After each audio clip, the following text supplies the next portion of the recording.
ನುಗ್ಲಿ ಅವರ ನೇತೃತ್ವದಲ್ಲಿ ಕರ್ನಾಟಕ ರಾಜ್ಯ ಪ್ರಾಥಮಿಕ ಶಾಲಾ ಶಿಕ್ಷಕರ ಸಂಘ ಮತ್ತೊಮ್ಮೆ ಬರಬೇಕು ಅನ್ನೋ ಸದಾ ವಿಷಯ ಇಟ್ಟುಕೊಂಡು ಇವತ್ತು ಬಸವಣ್ಣನವರ ನೇತೃತ್ವದಲ್ಲಿ, ಪದ್ಮಕ್ಕನವರ ನೇತೃತ್ವದಲ್ಲಿ, ಮಂಜಣ್ಣನ ನೇತೃತ್ವದಲ್ಲಿ, ರಾಮಣ್ಣನ ನೇತೃತ್ವದಲ್ಲಿ, ಹನುಮಂತನಂತ ಚಿರಯುವಕರ ನೇತೃತ್ವದಲ್ಲಿ ಇವತ್ತು ನಮಗೆ ಬೆಂಬಲಿಸಿದ್ದಕ್ಕೆ ನಾವು ನಿಮಗೆ ಅಭಿನಂದನೆಯನ್ನ ಸಲ್ಲಿಸ್ತಾ ಇದ್ದೇವೆ. ಧನ್ಯವಾದಗಳು, ಧನ್ಯವಾದಗಳು, ಧನ್ಯವಾದಗಳು. ಬಂಧುಗಳೇ, ಇವತ್ತು ನಾನು ಭಾಷಣ ಮಾಡೋದಿಲ್ಲ, ಮೂರೇ ಮಾತು ಹೇಳ್ಬಿಡ್ತೀನಿ. ನೀವು ಒಂದು ಗಮನಿಸಿರ್ಬೇಕು, ನಮ್ಮ ಅಧ್ಯಕ್ಷರು ಇನ್ನೂ ಭಾಷಣ ಮಾಡಿಲ್ಲ. ಪ್ರಧಾನ ಕಾರ್ಯದರ್ಶಿ ಅಧ್ಯಕ್ಷಕ್ಕಿಂತ ಮುಂಚೆ ಬಂದು ನಿಂತಿದ್ದಾರೆ. ನಮ್ಮ ಜಿಲ್ಲಾ ಅಧ್ಯಕ್ಷರುಗಳು ಮಾತಾಡಬಲ್ಲರು, ನಮ್ಮಲ್ಲಿರುವ ರಾಜ್ಯದ 7 ಜನ ಪ್ರತಿನಿಧಿಗಳು ಮಾತಾಡಬಲ್ಲರು. ಫಸ್ಟ್ ಅವರ ಅಭಿವ್ಯಕ್ತಿ ಸ್ವಾತಂತ್ರ್ಯಕ್ಕೆ ಬೆಲೆಯನ್ನ ಕೊಟ್ಟು ಈ ರಾಜ್ಯದಲ್ಲಿ ನಂತರ ಬಂದು ಎಲ್ಲರ ಸಮಸ್ಯೆಗಳನ್ನ ಆಲಿಸಿ ಪರಿಹಾರ ನೀಡುವ ಏಕೈಕ ಸಂಘಟನೆ ಯಾವ್ದಾದ್ರು ಇದ್ರೆ ಅದು ಪ್ರಾಥಮಿಕ ಶಾಲಾ ಶಿಕ್ಷಕರ ಸಂಘ. ಸಂಘದ ಅಧ್ಯಕ್ಷ ಬೆಳಗ್ಗೆ ಹಿಡಿದಿರೋ ಮೈಕವ ಸಾಯಂಕಾಲ ಗಂಟ ಹಿಡ್ಕೊಂಡ್ಬಿಟ್ಟು ಕುಂಬಿಟ್ಟು ಪ್ರಶ್ನೆ ಇಲ್ರಿ ಅಂತ ಹೇಳ್ಬಿಟ್ಟು ಬಂದು ನನಗ್ ಪ್ರಜಾಪ್ರಭುತ್ವ ಪಾಠ ಮಾಡಿಸ್ತಾ ಇದ್ದೀರಲ್ಲ, ದುರಂತ ಅಲ್ವೇನ್ರಿ ಇದು? ಇಷ್ಟೊತ್ತು ಗಂಟೆ ಕೂತ್ಕೊಂಡು ನಾನೇ ನಮ್ಮ ಅಧ್ಯಕ್ಷರು ನನ್ನ ಇಡೀ ನಮ್ಮ ಹೆಬ್ಳಿ ಅಣ್ಣ ಆಗಿರ್ಬೋದು, ನಮ್ಮ ನಿಂಗಣ್ಣ ಆಗಿರ್ಬೋದು, ಅವ್ರು ಹೇಳುವ ಪ್ರತಿಯೊಂದು ಆಯ್ಕೆಗಳನ್ನ ಇದು ನನ್ನ ಮಕ್ಕಳ ಇವತ್ತು ನನ್ನ ಏನು ಇಡೀ ಒಂದು ಕುಟುಂಬದ ಕಾರ್ಯ, ಅಲ್ಲಿರುವಂತ ಸಮಸ್ಯೆಗಳೇನು, ಅದಕ್ಕೆ ಪರಿಹಾರ ಏನು, ಒಬ್ಬ ಅಧ್ಯಕ್ಷನಾಗಿ ಮುಂದೆ ನಾನು ಏನ್ ಹೇಳಬೇಕು ಅಂತ ಆಲಿಸ್ತಿರುವ ಒಬ್ಬ ದಿಟ್ಟ ನಾಯಕ ಯಾರಾದ್ರೂ ಈ ರಾಜ್ಯದಲ್ಲಿ ನೌಕರ ಮತ್ತು ಶಿಕ್ಷಕರ ವಲಯದಲ್ಲಿ ಇದ್ರೆ ನನ್ನ ಸಹೋದರ ಚಂದ್ರಶೇಖರ್ ನುಗ್ಲಿ ಅಲ್ವೇ. ಶಿಕ್ಷಕರ ಚುನಾವಣೆಯನ್ನ ಮಾಡಿಸೋದಕ್ಕೆ ಬಸಣ್ಣ ಇಲ್ಲ ಇದ್ದಾರೆ, ಕೇಳಿ ನೋಡಿ. ಮತ್ತೆ ಬಸಣ್ಣನವರ ವೃತ್ತಾಂತವನ್ನ ಹೇಳಿ ಕೊನೆಗೆ ಮುಗಿಸ್ತೀನಿ. ಅದನ್ನ ನಾವು ಶಿಕ್ಷಕರ ಚುನಾವಣೆ ನಡ್ಸಕ್ಕೆ ಇತ್ತಿಲ್ಲ ಅಣ್ಣಾರೆ. ಹೋಗಿ ಫಸ್ಟ್ ಕೋರ್ಟ್ ಅಲ್ಲಿ ಪುಣ್ಯಾತ್ಮರು ಧಾರವಾಡ ಬೆಂಚ್ ಅಲ್ಲಿ 1 ತಿಂಗಳೊಳಗೆ ಚುನಾವಣೆಯನ್ನ ನಡೆಸಬೇಕು. ನೀವು 1 ತಿಂಗಳೊಳಗೆ ಚುನಾವಣೆ ನಡೆಸ್ತಾ ಇದ್ರೆ ಮುಂದಿನ ನಿಮ್ಮ ಎಲ್ಲ ರೀತಿಯಾದಂತಹ ಅಧಿಕಾರವನ್ನ ಕಸಿದುಕೊಳ್ಳಲಾಗುವುದು ಅಂತ ಕೇವಲ 1 ತಿಂಗಳ ಸಮಯಾವಕಾಶವನ್ನ ನೀಡಿ ನೀವು ನಮ್ಗೆ ಚುನಾವಣೆಗೆ ಒತ್ತಾಯ ಪೂರ್ವಕವಾಗಿ ಇದೇ ಹರಪನಹಳ್ಳಿಯ ಮಹಾನ್ ನಾಯಕರುಗಳ ಸಹಿಯೊಂದಿಗೆ, ನಾಚಿಕೆ ಆಗೋದಿಲ್ವೇನ್ರಿ? ಇವತ್ತು ಓಪನ್ ಚಾಲೆಂಜ್ ಮಾಡ್ತಾ ಇದ್ದೀನಿ. ನಿಮ್ಗೆ ಏನಾದ್ರು ತಾಕತ್ತಿದ್ರೆ ಪ್ರಾಥಮಿಕ ಶಾಲಾ ಶಿಕ್ಷಕರ ಸಂಘದ ಚುನಾವಣೆಯನ್ನು ಪುನಃ ನಡೆಸ್ತೀವಿ. ಇಲ್ಲಿ ನಿಮಗೆ ತಾಕತ್ತಿದ್ರೆ ನೌಕರರ ಸಂಘ ಚುನಾವಣೆಯನ್ನ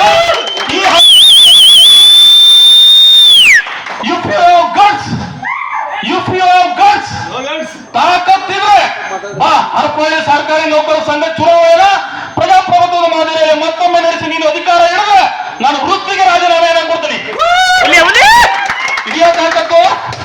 ಯಾವುದೋ ಎಡಬೆಗಂಡಿಗಳು ಬಂದುಬಿಟ್ಟು ಕೋರ್ಟ್ ಅಲ್ಲಿ ಕೇಸ್ ಹಾಕ್ತಾರೆ ಅನ್ನೋದಾದ್ರೆ ನಾನು ಚಂದ್ರಶೇಖರ್ ನುಗ್ಲಿ ಅವರು ನಮ್ಮ ಇಡೀ ಕಮಿಟಿಯವರನ್ನ ಕರೆದು, ಜಿಲ್ಲಾ ಕಮಿಟಿಯವರನ್ನ ಕರೆದ್ಬಿಟ್ಟು ಒಂದು ಡಿಸೈಡ್ ಮಾಡ್ತೀವಿ. 1 ತಿಂಗಳಲ್ವಾ? Yes, we can fight. ಯಾಕಂದ್ರೆ ಮೊದಲೇ ನಾವು ಚುನಾವಣೆಯ ಎಲ್ಲ ಮತಪತ್ರ ಸಿದ್ಧ ಆಗಿತ್ತು. ನಮ್ಗೆ 6 ತಿಂಗಳು ನಾವು ಟೈಮ್ ತಗೊಂಡಿದ್ರು ಸಹ.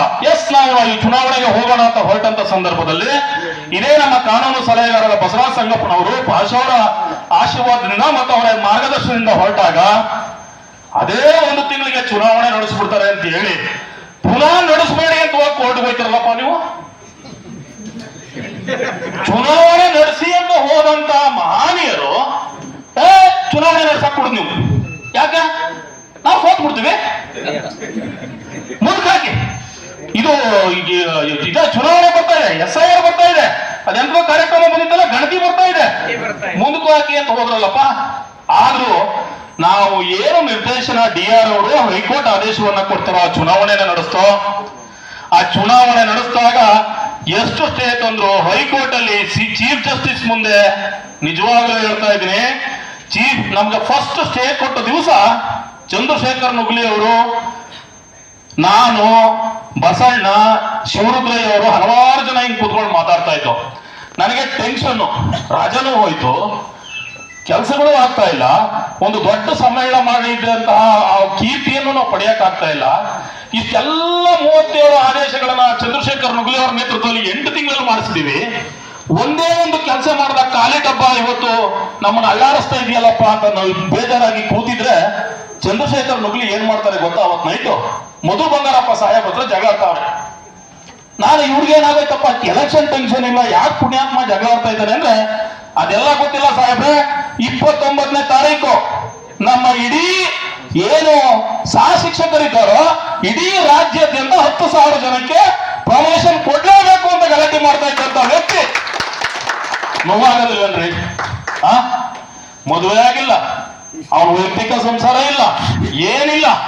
ಯಾವ ದುಡ್ಡ್ರಿ ಬರೋದು ಎಷ್ಟು ಗೊತ್ತೇನ್ರಿ? ದುಡ್ಡು ನಮ್ಗೆ 1 ಲಕ್ಷ ಜನ ಟೀಚರ್ಸ್ ಇದ್ದೀವಿ, 200 ರೂಪಾಯಿ ದುಡ್ಡು ಬರ್ತದೆ ನಮ್ಗೆ.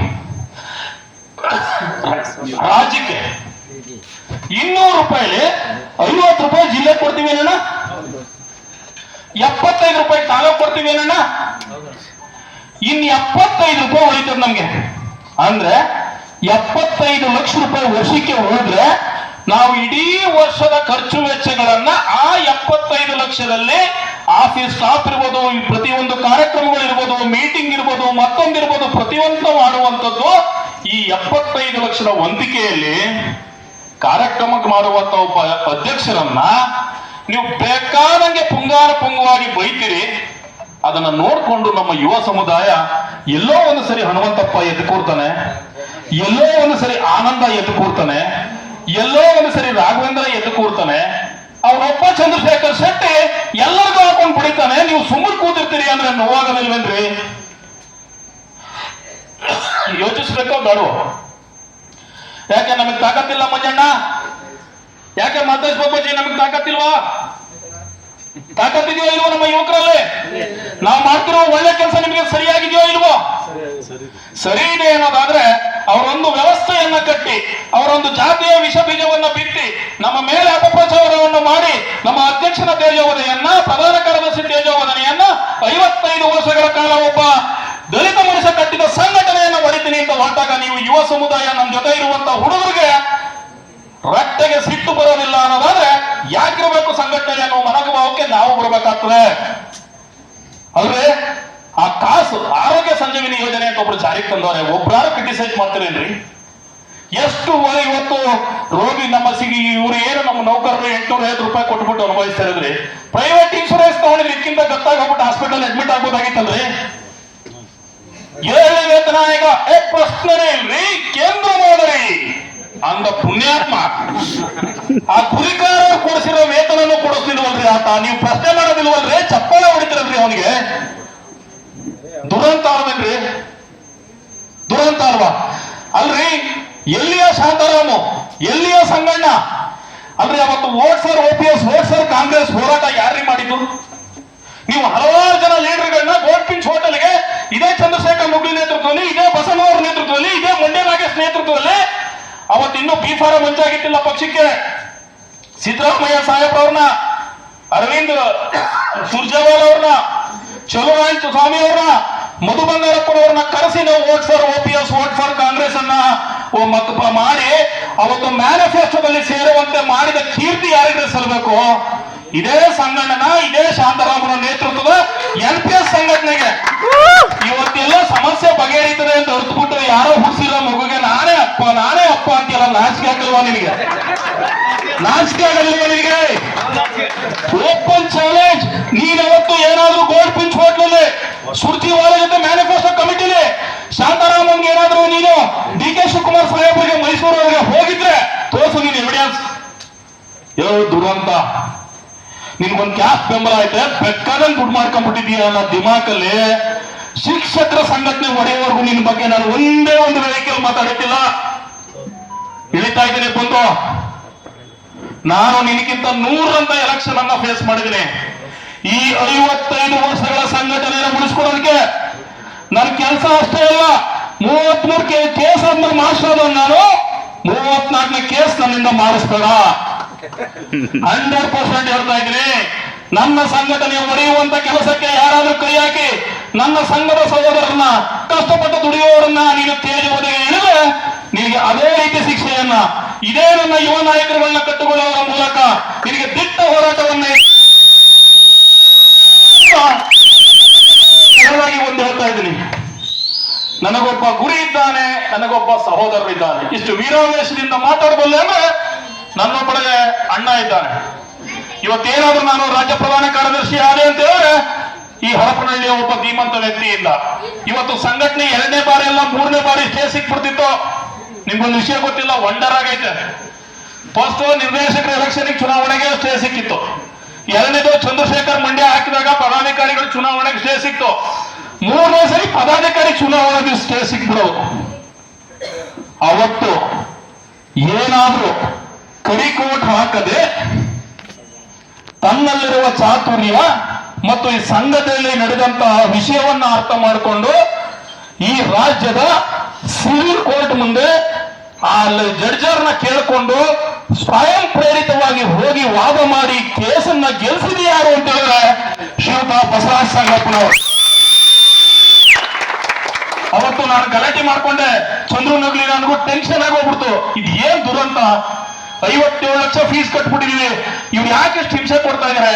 ಕೋರ್ಟ್ ಅಲ್ಲಿ ಎಲೆಕ್ಷನ್ ನಡೆಸಿ ಅಂತ ಹೇಳಿದಾರೆ ಅವರು, ಈಗ ನಡೆಸಬೇಡಿ ಅಂತ ಯಾಕೆ ಇಷ್ಟು ಹಿಂಸೆ ಕೊಡ್ತಾ ಇದ್ದಾರೆ ಅಂತ ನಾವು ನಿಜವಾಗ್ಲೂ ನೊಂದು ಹೋದಂತ ಸಂದರ್ಭದಲ್ಲಿ ಮೈಸೂರಿನ ರಾಮಚಂದ್ರ ಅವರು, ಬಸವಣ್ಣನವರು ಆ ಒಂದು ವೆಕೇಶನ್ ಬೆಂಚ್ ನಲ್ಲಿದ್ದಂತ ಕೋರ್ಟಿಗೆ ಹೋಗಿ ಎಳೆ ಎಳೆಯಾಗಿ ಬಿಚ್ಚಿಟ್ಟು ಇವತ್ತು ಈ ಶಿಕ್ಷಕರ ಸಂಘಟನೆ ನಾವೆಲ್ಲ ಪದಾಧಿಕಾರಿಗಳು ವೇದಿಕೆ ಮೇಲೆ ಕೂರುವಂತೆ ಮಾಡಿದ ಆಶೀರ್ವಾದ, ಆ ಹೋರಾಟ ಈ ಮಣ್ಣಿನ ನಾಯಕನಿಗೆ ಸಲ್ತಾ ಇದೆ. ಅವರಿಗೂ ನಾನು ಈ ಸಂದರ್ಭದಲ್ಲಿ ಧನ್ಯವಾದಗಳನ್ನ ಮತ್ತು ಅಭಿನಂದನೆಯನ್ನ ಸಲ್ಲಿಸ್ತಾ ಈ ಒಂದು ಸಂಘಟನೆ ಉಳಿಯಬೇಕಾಗಿದೆ ಬಂಧುಗಳೇ. ಇವತ್ತೇ ಒಂದು ತಂಡವನ್ನು ರಚನೆ ಮಾಡಬೇಕಾಗಿದೆ. ಇವತ್ತೇ ಒಂದು ಬೃಹತ್ ಹೋರಾಟಕ್ಕೆ ಸನ್ನದ್ಧಗೊಳ್ಬೇಕಾಗಿದೆ. ಏನು ಈ ಬಸವಣ್ಣ ನೆಲದಲ್ಲಿ ಸಮಾನತೆಯ ಹಾಡುಗಳನ್ನ ಹೇಳಿದ್ರಿ ನೀವು, ಇವು ಹಾಡುಗಳಷ್ಟೇ ಆಗಬಾರ್ದು, ಪ್ರತಿಯೊಬ್ಬರ ಹೋರಾಟವನ್ನ ನೆನೆಯಬೇಕಾಗಿದೆ. ಅದಕ್ಕೋಸ್ಕರ ನಾನು ಹೇಳ್ತಾ ಇದ್ದೀನಿ, ಕೆಲವೇ ದಿನಗಳಲ್ಲಿ ನಮ್ಮದೇ ಆದಂತ ಒಂದು ಸೋಷಿಯಲ್ ಮೀಡಿಯಾದ ದೊಡ್ಡ ಪ್ಲಾಟ್ಫಾರ್ಮ್ ಅನ್ನ ಆಗಲೇ ಹೇಳ್ತಾ ಇದ್ರು, ವಾಟ್ಸಪ್ ಅಲ್ಲಿ ಹಾಕ್ಬಿಡ್ತಾರೆ ಸುಮ್ಮನಾಗ್ಬಿಡ್ತಾರೆ, ವಾಟ್ಸಪ್ ಅಲ್ಲಿ ಹಾಕ್ಬಿಡ್ತಾರೆ ಸುಮ್ಮನೋ. ಅವು ಏನು ಸೋಷಿಯಲ್ ಮೀಡಿಯಾ ಇದೆಯಲ್ಲ ಇವತ್ತು ಅತ್ಯಂತ ಇನ್ಫ್ಲೂಯೆನ್ಸ್ ಆಗೋದು ಸಾಮಾನ್ಯ ಶಿಕ್ಷಕರಾಗಿರ್ಬೋದು, ಸಾಮಾನ್ಯ ಜನ ಆಗಿರ್ಬೋದು, ಆ ಸೋಷಿಯಲ್ ಮೀಡಿಯಾಗಳಿಂದ. ಇವತ್ತು ಟಿವಿ ನೋಡೋದು ಕಮ್ಮಿ, ಪ್ರತಿಯೊಬ್ಬರು ಮೊಬೈಲ್ 5 ನಿಮಿಷ ಟೈಮ್ ಸಿಕ್ಕಿದ್ರೆ ರೀಲ್ಸ್ ತೋರ್ತಾರೆ. ಅವ್ರು ಏನ್ ಅನ್ಕೋತಾರೆ, ಯಾರೋ ಒಬ್ಬ ವ್ಯಕ್ತಿ ಹಾಕಿದ್ದನ್ನೇ ನಿಜ ಅನ್ಕೊಂಡ್ಬಿಡ್ತಾರೆ. ಅಂತ ದುರಂತ ವ್ಯವಸ್ಥೆಗೆ ಆ ಡಿಜಿಟಲ್ ಮೀಡಿಯಾ ತಂದಿಟ್ಬಿಟ್ಟಿದೆ. ಅದಕ್ಕೋಸ್ಕರ ನಾವು ಚಂದ್ರಶೇಖರ್ ನುಗ್ಲಿ ಅವರ ನೇತೃತ್ವದಲ್ಲಿ ಮತ್ತೊಮ್ಮೆ ಪ್ರತಿ ತಾಲೂಕಿನ ಏನು ನಮ್ಮ 244 ತಾಲೂಕಿದೆಯೋ 35 ಶೈಕ್ಷಣಿಕ ಜಿಲ್ಲೆ ಇದೆಯೋ ಒಂದು ಹೊಸ ತಂಡವನ್ನ ಸೋಷಿಯಲ್ ಮೀಡಿಯಾದ ತಂಡವಾಗಿ ಪರಿವರ್ತನೆಯನ್ನ ಮಾಡ್ತಾ ಇದ್ದೀವಿ. ಆ ಹರಪನಹಳ್ಳಿಯ ಹುರುಪಿನ ಯುವಕರು ಏನಿದ್ದೀರೋ ಇದೊಂದು ಬಾರಿ ಕೈ ಜೋಡಿಸಿ ನೋಡಿ. ಈ ಶಿಕ್ಷಕರ ಸಂಘಟನೆ ಅಷ್ಟೇ ಅಲ್ಲ, ಸರ್ಕಾರಿ ನೌಕರರ ಸಂಘಟನೆಯಲ್ಲಿಯೂ ಸಹ ಪ್ರಜಾಪ್ರಭುತ್ವವನ್ನು ತರುವಂತ ಸರ್ವ ಪ್ರಯತ್ನವನ್ನ ಚಂದ್ರಶೇಖರ್ ನುಗ್ಲಿ ಅವರ ನೇತೃತ್ವದಲ್ಲಿ ನಾವು ಮಾಡೇ ಮಾಡ್ತೀವಿ ಅಂತ ಈ ಸಂದರ್ಭದಲ್ಲಿ ಆಶ್ವಾಸನೆಯನ್ನು ನೀಡುತ್ತಾ ಅದ್ಭುತ ಕಾರ್ಯಕ್ರಮಕ್ಕೆ ಧನ್ಯವಾದಗಳು. ನಿಮಗೆಲ್ಲ ಶುಭವಾಗಲಿ. ಇಲ್ಲಿರುವಂತಹ ಪ್ರತಿಯೊಬ್ಬ ವ್ಯಕ್ತಿಯೂ ಸಹ ರಾಜ್ಯ ಮಟ್ಟದಲ್ಲಿ ಬರೀ ಸಂಘಟನೆ ಅಷ್ಟೇ ಅಲ್ಲ, ಸಮಾಜ ಸೇವೆ, ಶೈಕ್ಷಣಿಕ ಸೇವೆ, ಇನ್ನಿತರ ಮಾರ್ಗದಲ್ಲಿ ಬೆಳೀಲಿ, ಭಗವಂತ ಒಳ್ಳೆ ಮಾಡಲಿ ನಿಮ್ಗೆ ಅಂತ ಆಶಿಸ್ತಾ ನನ್ನ ಮಾತಿಗೆ ವಿರಾಮವನ್ನು ನೀಡ್ತಾ ಇದ್ದೀನಿ. ಜೈ ಹಿಂದ್, ಜೈ ಕರ್ನಾಟಕ. ಇಲ್ಲಿವರೆಗೂ ಮಳೆ ಬಂದು ಬಿಟ್ಟಂಗಾಯ್ತು. ಕೊಡಗಿನ ವೀರ ಗರ್ಜನೆ ಮಾಡಿಬಿಟ್ಟ ಹರಪನಹಳ್ಳಿ ಯಾವತ್ತು ಹೋರಾಟದ ನೆಲ. ಈ ಹೋರಾಟದ ನೆಲದಲ್ಲಿ ಬಂದು ಇವತ್ತು ನಮ್ಮನ್ನೆಲ್ಲ ಹುರುಪೆಬ್ಬಿಸಿ ರಾಜ್ಯದಲ್ಲಿ ನಾವಿದ್ದೇವೆ, ತಾಲೂಕಿನಲ್ಲಿ ನೀವು ಕೂಡ ಗರ್ಜನೆಯಿಂದ ಆಡಳಿತ ಮಾಡ್ರಿ ಅಂತಕ್ಕಂಥ ಮಾತನ್ನ ಹೇಳಿರ್ತಕ್ಕಂಥ ಶ್ರೀಯುತ HS ಚೇತನ್ ಸರ್ ಅವರಿಗೆ ಜೋರಾದ ಚಪ್ಪಾಳೆ ತಟ್ಟುವುದರ ಮೂಲಕ ಅಭಿನಂದನೆಗಳು. ವೇದಿಕೆಯ ಮೇಲೆ ಇರ್ತಕ್ಕಂಥ ಗಣ್ಯರು ಹೆಚ್ಚು ಮಾತಾಡಿದಂತೆಲ್ಲ ಸೂರ್ಯ ನಮಗಾಗಿ ಕಾಯ್ತಲ್ಲ, ತನ್ನ ಪಾಡಿ ತನ್ನ ಕರ್ತವ್ಯ ಮಾಡೋದ್ರಿಂದ ಸಮಯ ಹೋಗ್ತಾ ಇದೆ ಅಂತ ಹೇಳ್ತಾ ನಮ್ಮ ಅಧಿಕಾರಿಗಳಾಗಿರ್ತಕ್ಕಂಥ ಟಿಪು